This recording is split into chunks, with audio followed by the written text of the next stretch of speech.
Listen to me carefully. The Nikkei 225 just printed a session that traps two kinds of traders at the same time, the late shorts getting annihilated, and the breakout chasers who think this is easy money.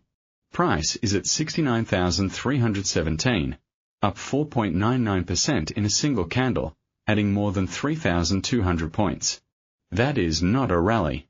That is a melt-up, and melt UPS always leave a trail of liquidation behind them. There is one danger zone and one hidden opportunity right now. I'll show you both. Stay to the end. I'm giving you 3 exact levels you can trade today, not tomorrow, not next week, today. This is the instant market verdict. The session bias is trending, but I'm putting a massive asterisk on that word because we are trading inside a blow-off acceleration, not a clean trend. The herd is euphoric. Every time frame says strong buy, and that is exactly when the smart money starts distributing into strength. The single invalidation level that flips everything is 68,358. Write this number down. If the Nikkei breaks and closes below 68,358 on the 4-hour chart today, the entire breakout structure resets, and we are looking at a rapid mean reversion that could fill the gap toward the 67,000 handle. I'll say it again, 68,358. That level is the volume-weighted support from the old pivot floor that price gapped through overnight. Right now, the late retail short is panic covering, and the momentum funds are piling in, but the options market is showing put gamma. Building above 69,000. When everyone is leaning the same way, the trapdoor is already cut. Let's go into the technical deep dive. And I'm going to walk you from the weekly chart all the way down to the 60 minutes so you see exactly what is sustaining this move and what can kill it.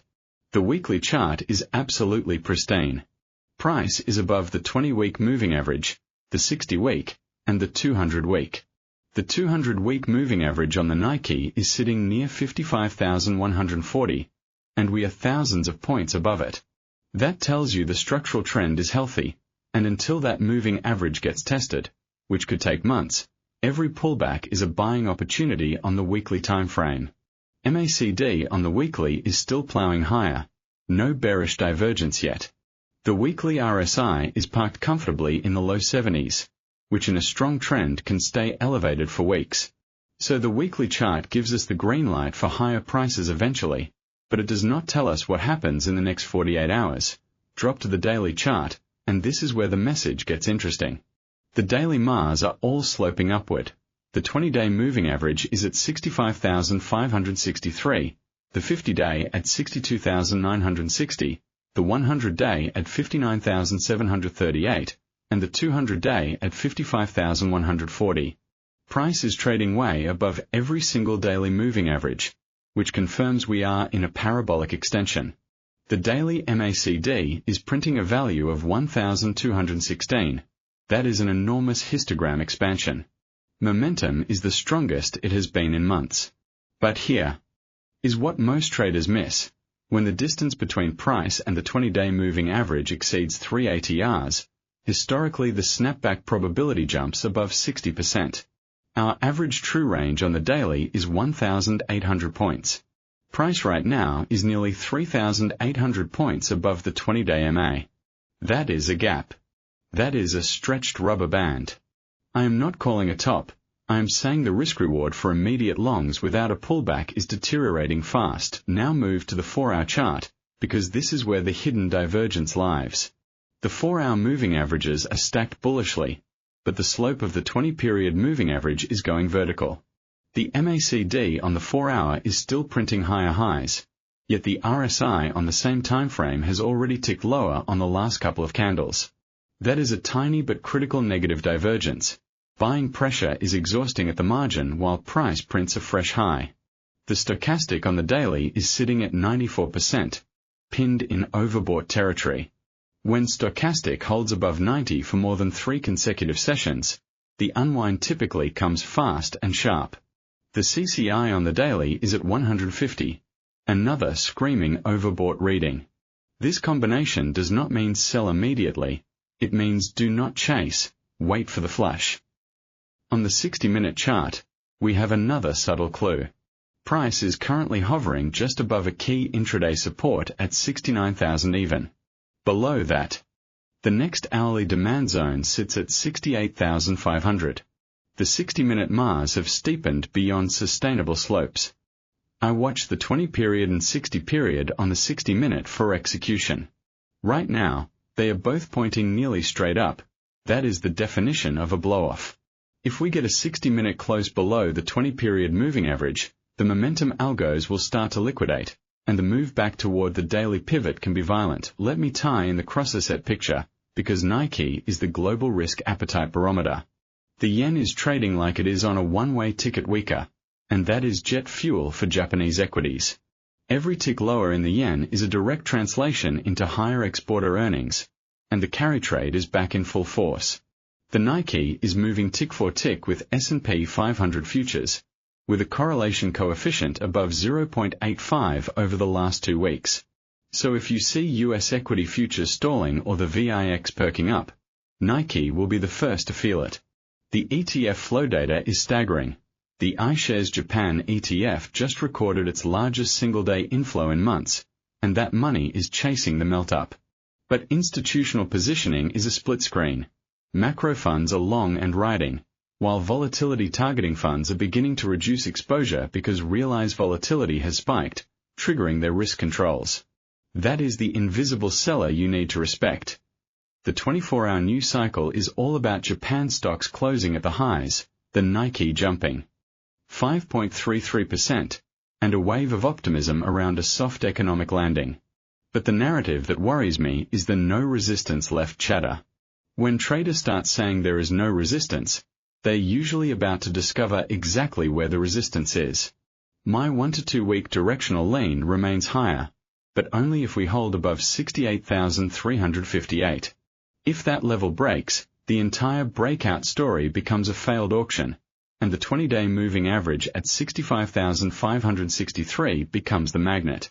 Do you think the Nikkei breaks 70,000 this week? Comment yes or no.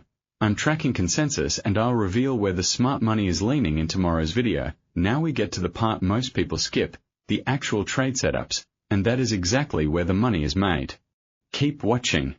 I'm giving you 3 separate strategies, each with exact triggers, stop losses, and on-screen trading plans. Do not just listen, screenshot these levels or write them down. Strategy 1 is the sniper, the conservative approach. We are not chasing the melt-up. We wait for the inevitable pullback into a level where the structure says buy me. The trigger condition is a 1-hour close above 69,000 after a retest of the 68,500 to 68,400 demand zone. That means price must first dip, shake out the weak hands, and then reclaim the psychological 69,000 level with conviction. The stop loss is placed at 68,340, just below the 4-hour demand zone and beneath the critical invalidation level of 68,358. If price trades below that, the setup is void and we walk away with a small loss.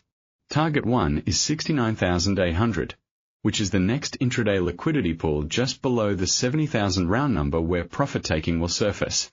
Target 2 is 70,500, an extension based on the prior range height projected from the breakout. The risk-reward ratio on this setup is 1 to 2.8. Invalidation note: void if daily close below 68,358. The sniper, conservative, entry, 69,000, 1H close above after retest of 68,500 to 68,400, stop loss, 68,340 take profit 1, 69,800 take profit 2, 70,500 risk, reward, 1:2.8 R invalidation.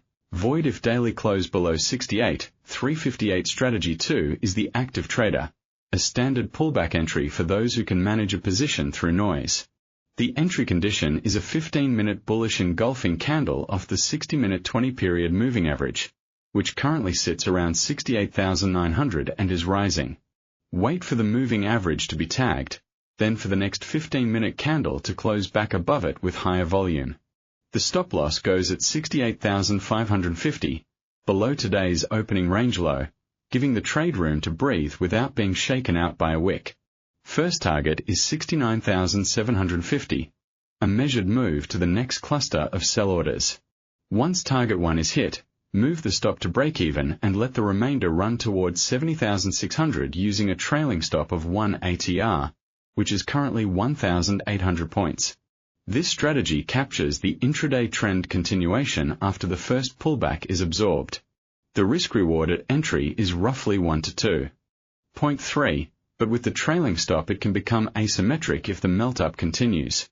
Before I give you the aggressive play, let's create an interaction cliff. Type your Nikkei 225 range for tomorrow in the comments, high and low.